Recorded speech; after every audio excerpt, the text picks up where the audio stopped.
And a good Monday morning to the sports faithful here in the Bronx. We begin our look at sports on the NFL gridiron. Preseason football took a backseat to the shocking news of the weekend. Indianapolis Colts star quarterback Andrew Luck will retire from the NFL. Luck was seen on the sidelines of the Colts preseason game Saturday night, where he was booed by Colts fans. He then confirmed the news reports during an emotional post-game press conference. The injuries he battled throughout the past few seasons had simply taken too big a toll on his psyche, he said. If you were keeping score, Luck hasn't been too lucky.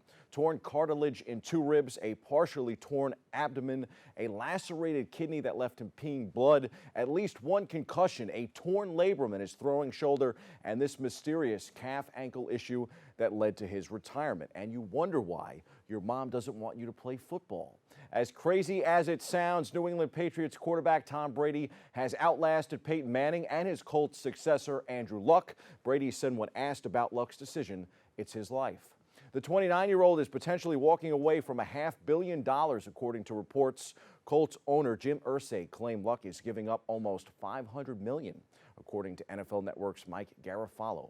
More on this story in the C-List, so stay tuned. Back to NFL preseason action. Saturday night was also a night for Drew Brees and the New Orleans Saints right here in New York. Brees was breezy in his only series at MetLife, tossing a touchdown for the Saints, who went on to top the Jets 28-13.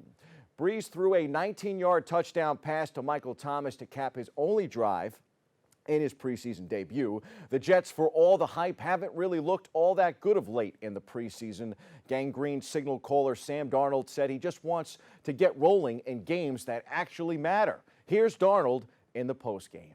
I think our offense is antsy to get out there, and even for me, sitting out the second half, I kind of wanted to get in there and play. I didn't like the way we played in the first quarter. Second quarter, we kind of found our rhythm, and then we were out. So, I'm definitely curious to see how we would have responded and how we would have played that whole game. So I definitely, for me personally, I'm definitely antsy to get going. The 1-2 Jets will host the 1-2 Philadelphia Eagles Thursday night. The Giants will take on Brady and those Patriots Thursday night in New England. Both teams are 3-0 in the preseason. What a difference a series makes. The Yanks, shut down in Oakland on the West Coast swing, have rebounded nicely in Los Angeles. Perhaps the presence of the superstar Dodgers brought out the best in the Bronx Bombers. Domingo Germán pitched 6 strong innings, and the New York Yankees hit 3 home runs off Clayton Kershaw. Yes, Clayton Kershaw, in a 5-1 victory over the LA Dodgers on Sunday. That win gave them 2 of the 3 victories in an interleague series between 2 of the best teams in baseball, the 2 best in the game, in my book. Aaron Judge loomed large, folks. He was so dialed in this weekend that he promised a fan a home run and actually delivered. Judge hit 3 of them in the series, 1 in each game, blasting 1 to left, 1 to center, and 1 to right. The Yankee slugger has amassed 4 home runs in his past 6 games, giving him 99 for his career, touching. After a slow start to August, Judge has accumulated 12 hits and has passed 33 at-bats. He's on the brink of number 100, a milestone Yankee catcher Gary Sanchez just reached. Sanchez became the fastest catcher and American League player to reach 100 career home runs. Savages in the Bronx.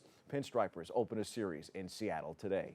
Yanks took a step forward this weekend while the Mets took a small step back in a key series with Atlanta. Josh Donaldson and Dallas Keuchel lifted the Braves past the Mets 2-1 for their 8th win in a row. Donaldson hit 2 more home runs against the Mets. Keuchel pitched his best game of the season, and Atlanta kept streaking, holding off New York for the 1-run win on Sunday. The Braves, the National League East leaders, completed a 3-game sweep and matched their longest winning streak of the season. The Braves play today at Colorado in a makeup of an April snowout, then start a series at Toronto. The Mets have the off day and then return tomorrow to welcome the Chicago Cubs. The Amazons are 67-63 and still fighting for a wild card spot. Time for some quick hitters from around the world of sports. Retired Boston Red Sox baseball star David Ortiz has hired a private detective agency to find out why someone shot him in the back as he sat in a bar in his native Dominican Republic in June. the Boston Globe reported late on Sunday. In other baseball news that could shape the playoffs, Cleveland Indians third baseman Jose Ramirez was placed on the 10-day injured list on Sunday with a broken hamate bone in his right hand. Curious to see how that affects him the rest of the way. In tennis, the U.S. Open takes center stage this week in New York. Head out to Flushing to see the greatest players in the world and the greatest city in the world. In golf, victory at the Tour Championship in Atlanta on Sunday will not completely erase the disappointment of a futile season at the majors for Rory McIlroy, but it may be worth far more than the $15 million he received for winning the FedEx Cup. The confidence gained from playing his best on a big stage and beating nemesis Brooks Koepka can only help his game moving forward. In hoops, the Brooklyn Nets have reportedly signed their own budding star Caris LeVert to an extension that takes him through 2023. That's a nice trio: Kevin Durant, Kyrie Irving, and Caris LeVert. LeVert's extension is worth a reported $52.5 million, which makes him reasonably paid within the team context and should give him a chance to cash out yet again before he turns 30.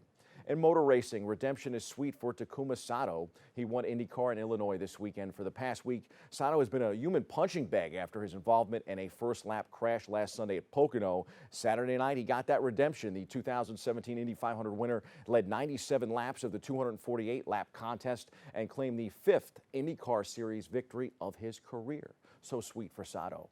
Those are the headlines. We hit the C-list for a move that the Giants should actually make.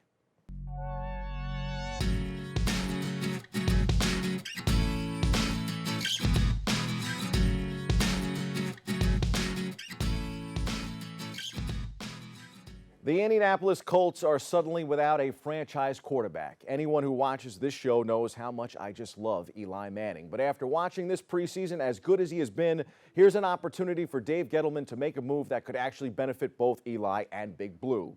The New York Giants wouldn't even consider trading Manning, right?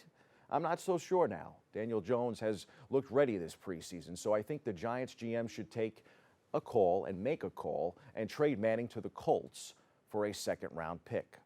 The Colts have 2 second-round picks. The Giants could receive one of them for Manning, an incredible haul for a 38-year-old quarterback. If the Giants trade Manning and get a second-round pick back, that clears the path for Jones to start while Manning gets a chance to lead a playoff-caliber roster in what could be his final NFL season. Manning, of course, is a big name in Indy. Ironically, the last time Eli won a Super Bowl, it was in that building in Indianapolis. Just some food for thought. Share your thoughts with me at The Voice, Bobby C. That's your sports. More open back after this.